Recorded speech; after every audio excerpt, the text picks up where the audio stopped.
Ole, cái discount code mang tấm bel result po ngang o in ring em khat ni o chumi ma chu adin video hi lo en phot ro a top thlei mi lo en sak don ne hello ka channel khir do te chi bai vek ko le ole voin hi tingal bo mai rang ka ron vlog don ka ti kha skin care kan sem ni kha ni a tle min ka tlai do ka boy tu ka thil ka ti fela ka chho do na hola ka chho do na mi lo en chun jom sel ro amun kan cheng ta e nong wa to ni wa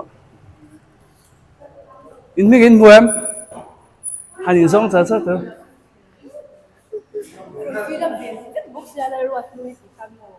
lam pang hi nia thang la mai en tuem hết làm anh lo en sin lo hết làm hết làm chân về em lo về chút tối lắm mai kiêng đầu tối mi akal liền khát bác khang ai rồi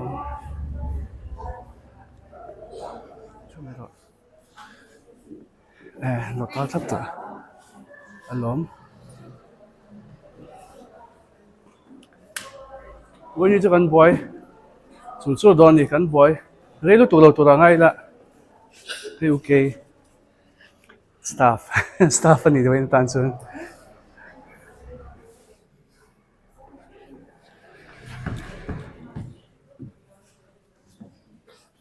กันจันเจ็บปะกันจันเขาปลองขัดเล็ดสันเดียวเราเห็นกันจันโดนเนี่ยนี่มีหน้าขันวิดีโอขันนินเราอินฟลูเอนเซอร์ตัวเขาประกาศข่าวว่าเราคัลเนี่ยเล่นที่เขากันสดมาสลกเจ้าไงเราอินฟลูเอนเซอร์ตัวประกาศข่าวเราอินช่วยเราคัลตัดเชี่ยเราเนี่ยไม่เทไปเราin serial number in vek to em in shebek mo acha chu pona khan bana khan achan ve malam hetlama chaklama achan ve top lang thanglama khan serial number kha oma chuanin ko phone kha ke en lo ka ngai dona thom no la tur kha inom sang bokta thom no la tur kha hanban in lo thleng to em thom no lam ron la tur lak tum ho kha la thleng lo nia nga poi lo khang ho kha ka print out lo a thom no la tur ho kha ka print out lo chuwang chuan ming chhe ngai don amo he voin ne kan product sem to he counter chu ani a product ta kan da chho ba ka hian he kelama hen kan stock boka a thei chin kan da chho ka ni chuan he tlama hen counter number 1 counter number 1 ania mi chen hi hen ho hi nia kan product sample in la da chho kim lo em tiro kim to ma chuan he tlama hian thom ho la tu ho kha no ve bok ta la tu kha kan ti le bok ta ni san pa in chuan tuna china chuan heng zom hi lo thleng to an nia an la kal bel sel boka lo mum khop mai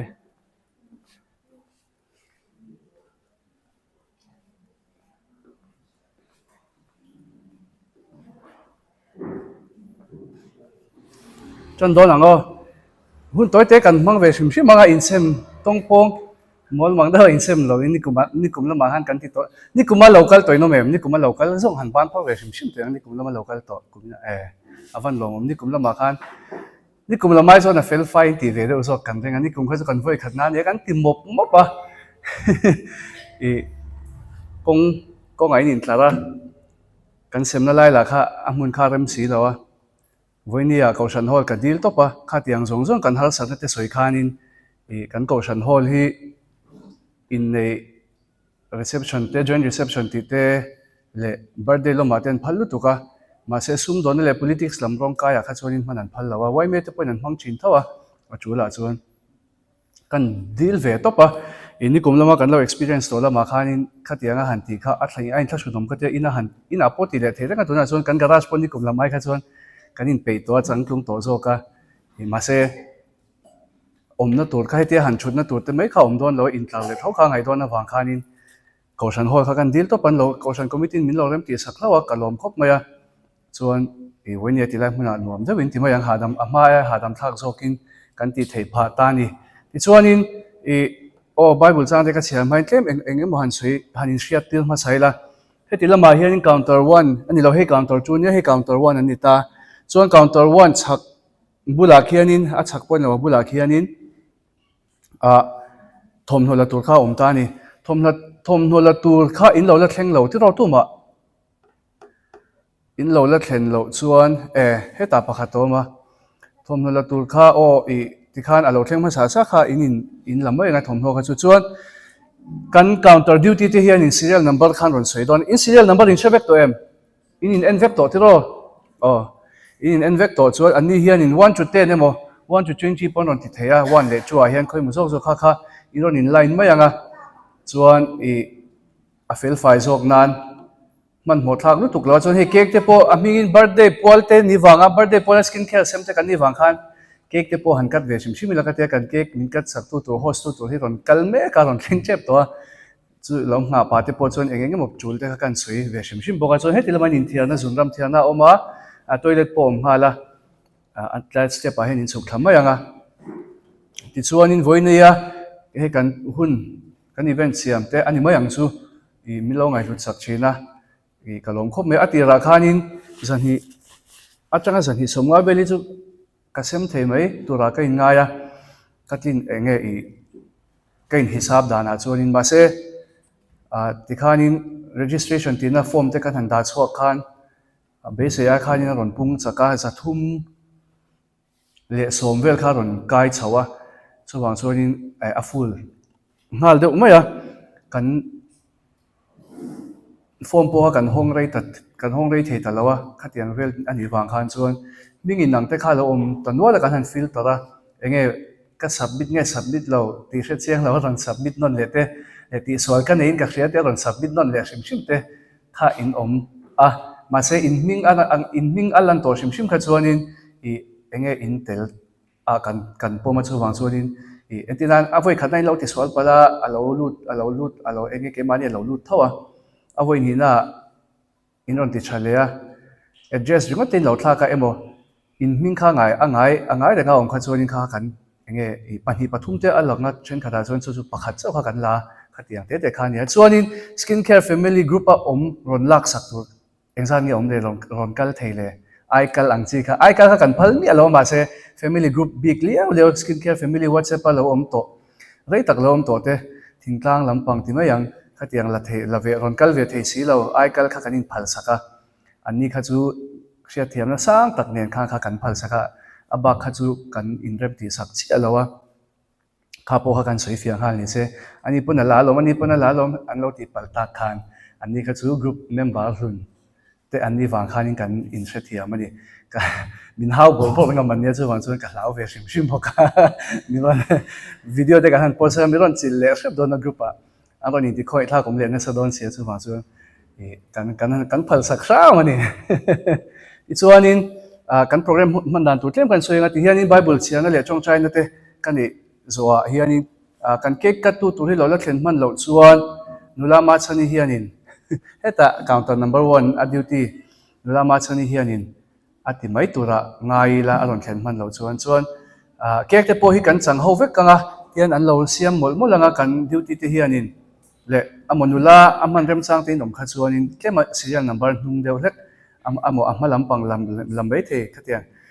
lo pui mani nom kha chuanin mi han pui lop mai wala chuanin cake te po hi kan chang ho vek thei tura ngai la in home ha in evek ka ngai in evek tur ani chuan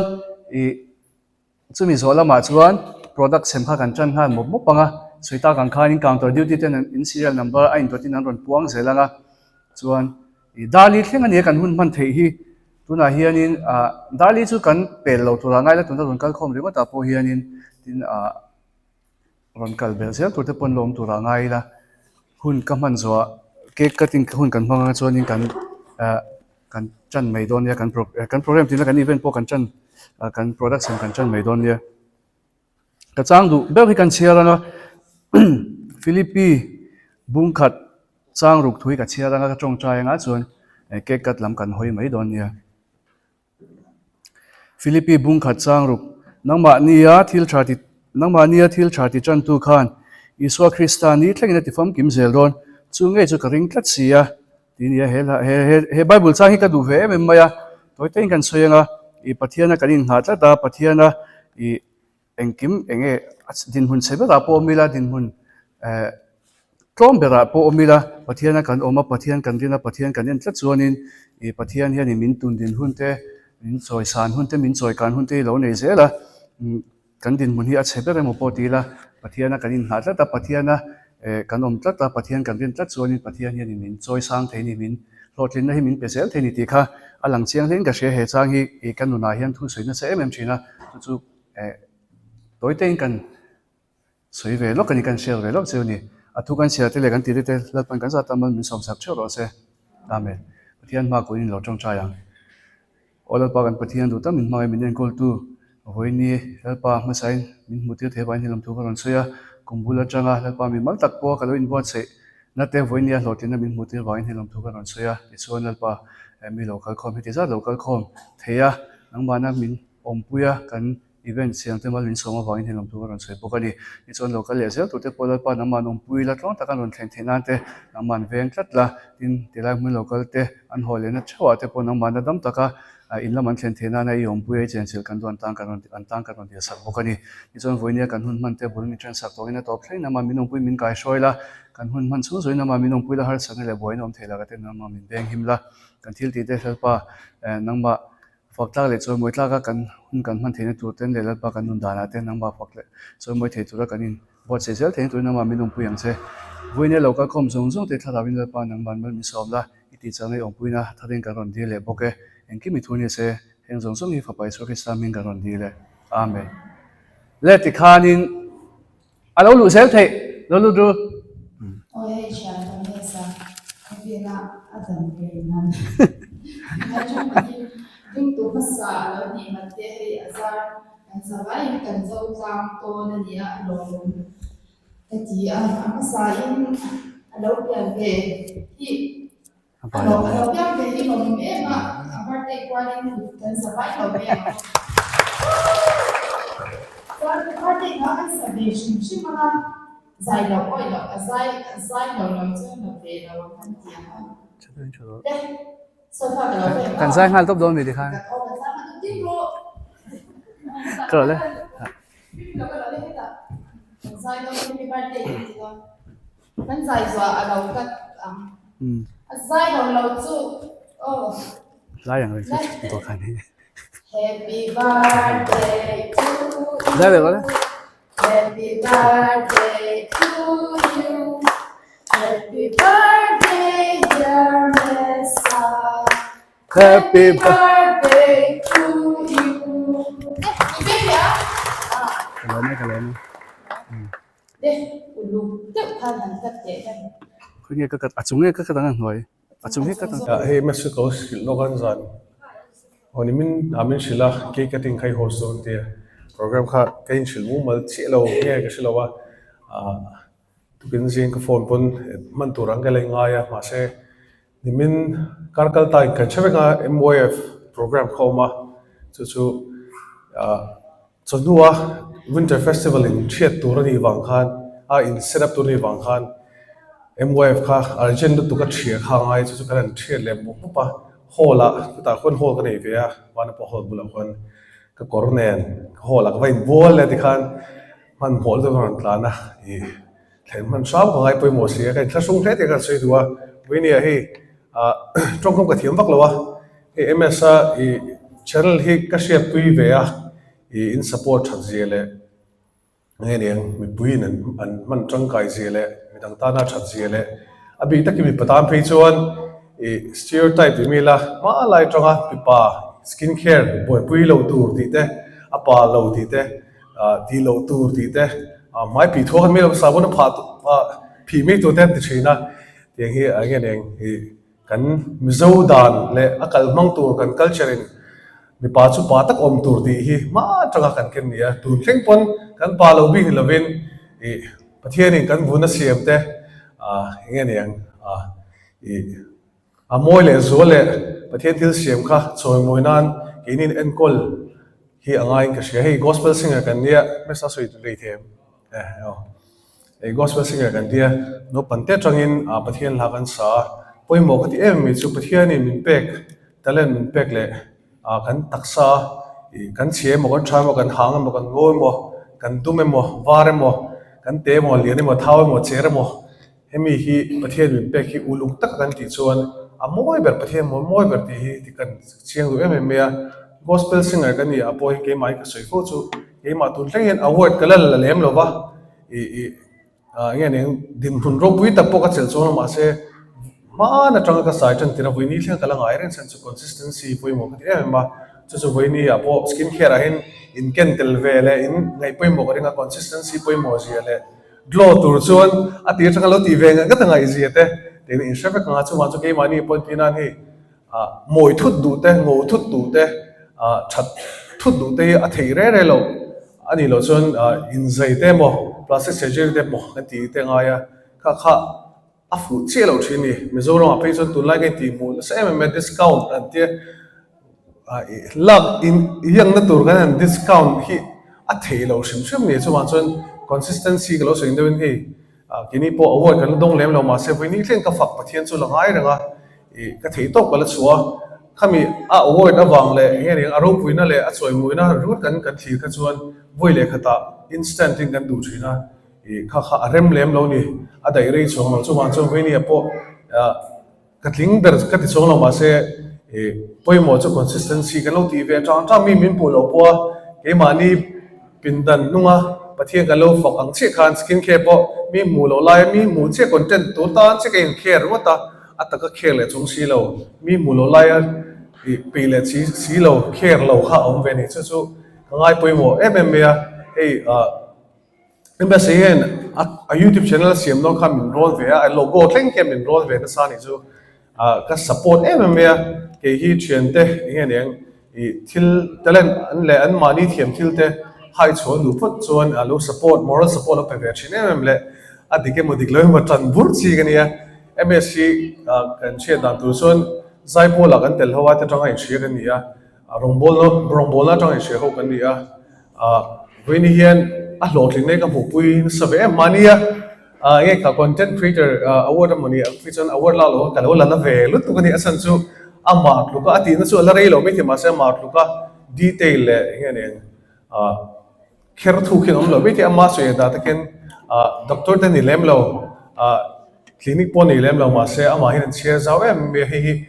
ka fak du em me ya voi ni point kan tan chang kai chu beringa abi takin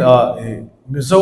version a skin care ti hi abi takin mi pa hin kan lo kring lo ma hi mi pamma saber ni ya kalom poe me content creators tro kami award ama mi pa om chuni te kalo long ve china chu kong sial tu mi patan phi chon pa lo soi tu ani ve china ke po hi skin care hi ka uluk luk tuk lem lo ma se program kan ni don te mo mi pui ba din chodon chu kan tui ke in tui ve na sa chin ni ti kha sei duwa chu apoi mo na sa em chu skin care hi ke mani bimal mi pui tan mi pui ma kan din so hian loading so chang ni dang hian kan nar ko thleng hian ar zoom to shi ni ho chu wan chu ke ni pon kha kan lo lu ve ngai to kan ngai san na mi zo chu voi le khata ngai sang thut nam voi le khata husit le thut nam kan ni ya chu wan chu ke mani hi consistency te re pe na tumru na au mi ngai ka ti chu ms nu na ka pu ya he zai pol kum nga do ka na mo ho to kum ruk don heta hian mai consistent ya atin chu na ma hi globi re lo ma hi dun ve thel china ma se kha Christmas mai glow man ati chang to khan ma hala la glow char sa kan sei duwa so ne ma po hi again ke ai chu no pang do shet ma se kan zot ve le china ti hian ka toi tur chu te chu ka mai oma adu dewa rang dewa ti ka zo pon thatak min again min dor ka dor na kan siam china chen chan chu ni thong mai ma se nang mani pon in lo share ve karinga at lines le of customer te le again followers te po angai to chu karinga ama hi active ya he zai po la po ma hi fit bera ati zung me chu ve ni hian ama nu na ka phu pui mo de me chu consistency te re pe na tumru na hi poi mun ka sia ve ni ka ron tlai sha ka in classroom le a ngai poi mo lu tuk tho ti kan sei duwa so anin ketelon ke kainos elo to ma se man za na zai po lagin a birthday cake to skin care team in kan zai to tho chu wan chuan thiam ka sang be thum ka shia ma se ka ngai poi mo te kan soi duwa winia ms skin care ngai poi mo zong zong tele ani poi mo ron troyom tu zong zong kha eng ka lo lom ve to pa so ni lo support zelula kan glow zelak di kan soi du boka egini po winia po ka ron kan ma khan skin care lam pang thian don sikle te kan ti ve do lek ting ka ron glow ve do lek ani ma sen za ga mu chede ole ka kom te na du angin karon lo thei vak lo the kan sei du se winia ni chatak ni lom tak kan mangtlang in ka sia kan program kal dan du tak ka shelo wa ma se program chatak ani ti ha kan sei ve do ni ka lo me pa kem kan belanga hena channel ka siam don hian hena hi lockdown live vel khania ka man mo ve to se siam nge kha du se skin care kha aron vul chho don hei par vul chho don thimayang ka lo mu lok ve a chan chu lockdown ania min mal tin khan kanin uluka kanin kan ke mani kanin take care a tin lockdown awanga stress na sa mai bul ta khan tam em maya chuan ka tiang ni chho wang khanin channel kha siam nge ka du to ni chuan in 2020 a kha chuan in eng ma kha ti theilo to pa sa ni som ni pa ta ro in her chawa chuan in ma kha kala chho bek beka I so sa ni som ni top lama khan siam man kha ka dul to ka ma se thil kha hal sate ma wa khan arem lo zela sa ni som ni pakata po khanin lockdown khala ni alakal chun zoma kha mi kara khanin theyang ang kha materials eng equipments kain la khoma chuan a to pa hian mic ka hian ka buai ta ni chuan mic kha ka cha donin eng kim kha ala in lockdown sia ala cha hlei theilo alo cha don poni la thleng hala don tu ka thani thata kar thum nu dei khani dona chuan hena hi ka ba betopa ani khani man tur ka nei lo mi mang don nia I lu chen chen ni mang don nia te voi ni tleng yang kala pilet lo ka mang to chuang lo kala pilet chuang lo ama pen min deal chuang lo I khatiang vel kha kan nia ke ni chu hei chian cha ba ka hi u nau ang thloka in en I zai po la po thuma le za zin ho I thleng dun reng kha ne cha le kanin hawa chang le kanin soi se la kanin khaka kanin enge kanin pera tiang vel reng kha kan nia ke ni pani chu chuan so voi nia po hianin ka be sei ve topa ron lang sam ro I hun man le ang angin ka tia I cake kan program tam lo wang han cake sai kha ma lo thei si lo chu wang chuanin I kan lo ti san ta hlawa a zia lawa min sia thiam ka be sei a chu ti ro chuan ron lang shim te thu ron sei no ron mang shim te kha a chunga kan lom em a ala mi mal tak pon lom thu kan sei ni se chuanin a sem lam kan chak to in ka renga duain kan radio hekta milo se thiam bula chuanin I tian abul ka ron chananga counter 1 a hianin serial number 1 to 20 handing te ule serial number 1 to 20 in shit siang som kha chuan tunge masabel 6 ania 1 9 1 6 9 arel 11 ti kha in doin vain tlar rule chuan hetama hian 1422 150 engza la tur kha engza ngele pakhat ba ka khan lo han lamai ro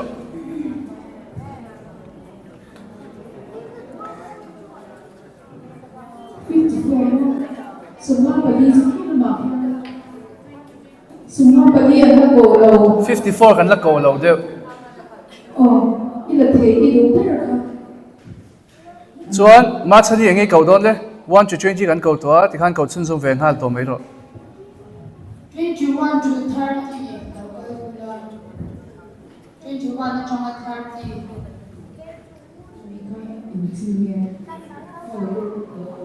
an serial number a khan tik sak zel ruan mani ming khamo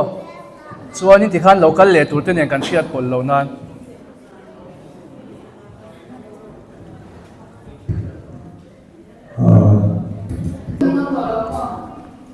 31 to 40 31 serial number 31 to 40 kami ka ni ka local le 154 drama 160 150 154 drama 161 and then serial number 154 155 156 157 158 159 and then 162 163 164 165, 166, and I'm told it zero go. So you pop 167, 168, 169, 170.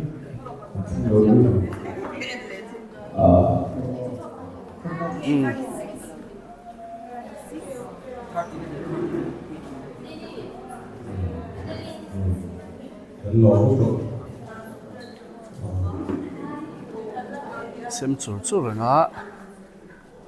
alo lu zel thế alo lu zel thế cái làm thế này chân nghe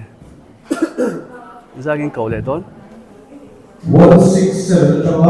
177, number serial number. 167, 168, 169, 170. counter one làm hin là boy mu bo pa chu lam pang hi chu alaka khad de ra ya 188, 190, number serial number. 188, 190. group chu bon book ve chan Number. eh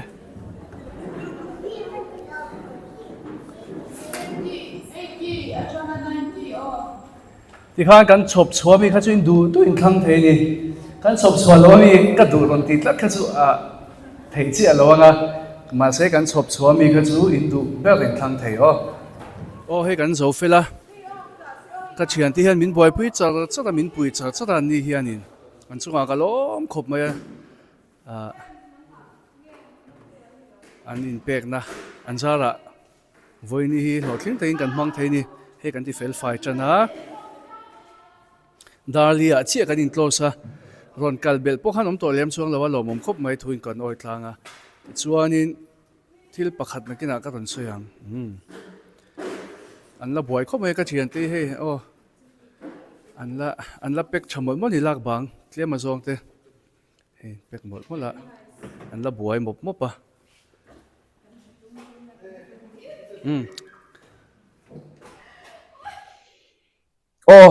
tunai chu hun pui lai ania ka buai lu tuka tilet pek chinang ka buai te hin nuam lo viau tuna po hian zingdarli ari to ka shu thi tuna hen zingdarli ri to ma se ron ti man sham ka du to sia result ron pot man sham ka du to sia video siam nge nge ngai ka tia ka ron siam shama chuan enge kuma top dona alung len thla khop me te han tila kum thala dam takin kan chuang kai nga kum thar dam takin kan chuang kai nga kan ti chole se la nga eng poli se I kha vlog ten lo en nga in lo en chuan in skin care semni ka ton post live video tuna thum khatani to ko thati ra ka sem khani ta chu tiang vel chu ne hun kan ei lo ve lu to ka in mi she them na sang bel kan dil hal boka ti chuan in he skin care ron la list ho khani ta ni ron in register list kha ka soi du chu engma ron soi ta si lo ron kal lo khai nom nuala khamini khan achan vevel bor chu khan ron kal ta enge chan yang o ka te chen pali vel chu ka bulan ron soi ka man tholo enge problem lo nei thut ang chi te ania pro har sana lo nei thut ang te chuanin I chen pakhat vele thun chu hei tinge traffic jam na sa wa ron thleng theilo te po kha le top te po khan omani mela kha hun pi don te ne hun lai kha mi bazar tot hun lai traffic jam na sa lai kha ne ka she thiam viawa chuanin ama se ma ron soi talem lo mi zan hi somriat pani kan in registration ti kan oma mi za somli pakhat te kha khonge inom ve tak enge inti na tinge in local le silo te kan tinge chan chu he uluk de mi longai thak sakula ka soi du na chan chu ka ron soi kher na chan chu ron la du ngoi registration form fill up ngai kan ti wanga ron form fill up ngai kan ti sia full ton hnuwa po ron la du ngoi ma se alo full to wanga ron la thei lo ron in register thei lo o ming ron register thei lo khan oma ma se a in register te nge khain local le si lo kha kha a fu lo ka tia enge chan yang o ka tia hey ron fill up ve shim shim mi lak tur mi free lak ai lak tur we phal lo wa ron fill up ma si lo ka le du chong si lo te po kha kan oma nia nga ti te ril ro oma kan ti chun som zel the ngem o ti chun som zel chi ani ngem mo he tiang afria sem hi ti te ril ru in angai to thleng ve ni chu e khatiang te te kha e chuwang chuanin khatlai kha fu lo deuh kha te chu chu ka ron sei ve shim shima ma kan sawn angai ko audience te hi o ma kan sawn angai kan i kan om dan hi i anam mol zia lek lek zel tlat mai i achang kang lo tlat he tiang hi o sim ma kang chuwang chuan ron in register kha chuanin o registration ron ti kha chuanin local ngei tur ni o local ve i local ngei po ha ka be se a chuwang chuanin i khatiang te te kha inzir kan langai ni ti te kha kan soi thal ve le a chan chu mi tam tak lak cha kan om lai la thei lo nom lai in la thei a kan om la thei tura kan in register ma se engma ron bo zui talem lo wa local lo top kha kan oma chuwang chuan kha kha kan inzir tharna tur ni te se kum thara chuan o ma kan sawn zelang ma sawn angai chang kan lam kan pan zelang o nu fual lam ai chuan chang kan lam pan angai he tianga ro register thap to kha chu local ngei tura be sei khai ne local ngei tur po enge i a fill file kan du wang so ka he tia ti kha kan nia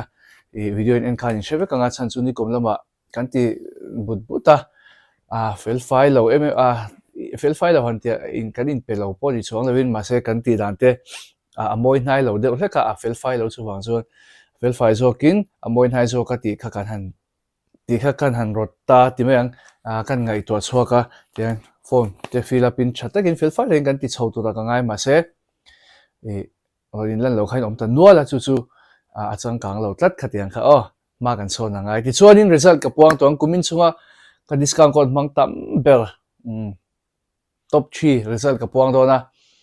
ama sai din chunga lom thu ka swe ka discount code ron lang khel lo te point om o nge i top 3 lang khel lo ma se ka discount code lo mang regu memory nom ta ka mi lo man sak chinin oma in chunga lom thu ka soi du ni o lom thu ka soi tak zet zeta thinlung takin lom an te po hanin pe fek the acha ko ba hanin pe feka hain ru sak veka cha kom rolin he ke min enanga he ke ma he ti ve te mai kha kania e ka pha kang to ka ron ti top 3 result buan kha ka pha to ka mi longa isak mai ula ma kan sawn anga e pathian zara kan lian chho ve zel te ni chuan o e channel te po lo lian chho zel chuan e kan ti the hun te po lo mang discount ko lo mang chu mi zat etinan kum khata voi som ni tal lo mang te po kan ti the to ang chu o voi som ni chin tal mang tan lo man kan sia mang te po kan ti ve the thonga chu wang chuan e intran le do hleka ngai ko audience te mo ka subscriber te tle mai lo chan le do hleka ngai o share lama te subscriber ti pun lama te le viewers ti pun lama te khan lo chanem lo ngai do hleka la chuanin ti khanin pung chho zel anga o kan in puiton zel ti na ni chu chuan lo man te po ai tam zo ka kan siam chho le the zel don ti na ni chu awan chadon em kum thara po hian ti le the ka in be se a discount code mang tam lom man siam hi chuanin thara hian in foxtail in discount thade on nei dona chu chu ala in chan chuang lo tu nan discount chu an nei mek thawa buy trade 1099 khala om meka ma set thara video ka ron siam don thawa ka soi rei lo meang thar lama discount an nei dona chu chu in lo in ring don nia ti kha kan soi lok ve kan shil ru zeu chu ni chu chuanin ka discount code mang tu zinga pathumna tangka chanang kumchan ve khanin ron mang tam bera lo man kha kan petwa kumin chu dong double don tlat maya chan chu kumchan ve khani bia kum khat khan nge dongai don angai don theilo ti ve kha eng maru som lo wa chan chu an mang meo a discount code khan mang meo zela chuwang chuan ala chia chun zom zel theini chuanin pathumna chuanin Maruti ralte aron omta ka soi khamo kumchan ve result ka pona ka soi kha inin nailu to ka in lein phathei vek thati kha pakhana ka pathumna ron omta tlat mai ni ti chuanin pathina ka puang lenga hey miss thanani lo boka top 5 hanom lo boka pathumna pathina pakhana ka puang thein ka hria chan chu hey pahnina pora I pakhatna banglel angsi I laklo do bang si te kha om theidon lo so ema kha laklo kha om theidon lo ni chu chuanin pahnina chuanin pathumna Maruti ralte ne pahnina chuanin ram ngai kha pahnina ron ni ve thungani top 3 te hianin an chunga hian kalom tak zet ani ti kha result ka puan zo main kan soile hrim do chan chu in lo en pe to lo takin lom thu ka soya kadis ka kod milo kumtlo ana kadis ka kod milo man sak chin tu te chunga lom thu ka soya tin ka channel te milo ngai hlut saka milo en sak chin tu te zong chunga lom thu ka soi boka chuanin kum thara po milo man chun zom sak zel ula milo du sak zel ula milo support zel ula intan content thatak tak rong siam zel ka lo tum boka nga in chan puina in support na karon deal ngal bokani chu chuanin kumtlo na minom pathian minom puina min kai hroina lom thu ka soya kuminatan tunbak hi video siam chan som to silawa channel te tlo te kan kal zel theya subscriber thatak tak min pair inom tak tak le min support tak tak tu thatak tak min pair pathian he lom thu ka soya tin ka subscriber te chunga po kumtlo na min support na lom thu ka soya kumthara po min support chunjom zel tuin ka som bok cheu ni chuanin ka chung te min support tu bok te chunga lom thu ka soi boka le pakhatna ka puang tawang pakhatna chu nge niango nge niango te hantila ka pon le man pakhat che mi pa hi chanangai discount code mana hian mi palam hi in chanangai lat mi pa in nil tat me chuang chuanin discount code mang tam lama hian mi pa hi in chanangai chan chu skincare ti kan lat tam tok lo ti na mi pa lama mo skincare ti kan lat tam tok lo tat mi pa lama chuang chuanin lo ti ve sham chin tur ani in chhir lawang khwa ya soi to dang po kan he mole ma sek soi to ri lo ma yang khami chung chang a khan khwa re in chhir lo da tur kha kina asan pain ka soyang le pakhat na chu chanen drum roll te han te la lo be chia jingdalia le pakhat na chu rem ani kumchan via pokhan lo in be sei to via ma se king lo vel che uyom dewin ase kum to pa chuan ran tang tak taka kum to pa chuan ron dok sota pakhat na ron ni ta ni len lo man tur ka soyang pakhat te hian cheng sing khat adong do na chuanin panhina in cheng sanga pathum na in cheng sang thum an lo man te hi an WhatsApp number kan eveka vain ka GPay mai anga kan lo in bianga chu kan lo soi masa tuna video in page on in andong dei to mai theini in za vain kum hui thla nuam ve ko chuan kum thardam taka in lo chuan kaya in lo mana in lo mu thenan du sakna sang ber ka subscriber te ka audience te ka viewers te ka hlana chu pathian ma som vek chu ro se in za vain bye bye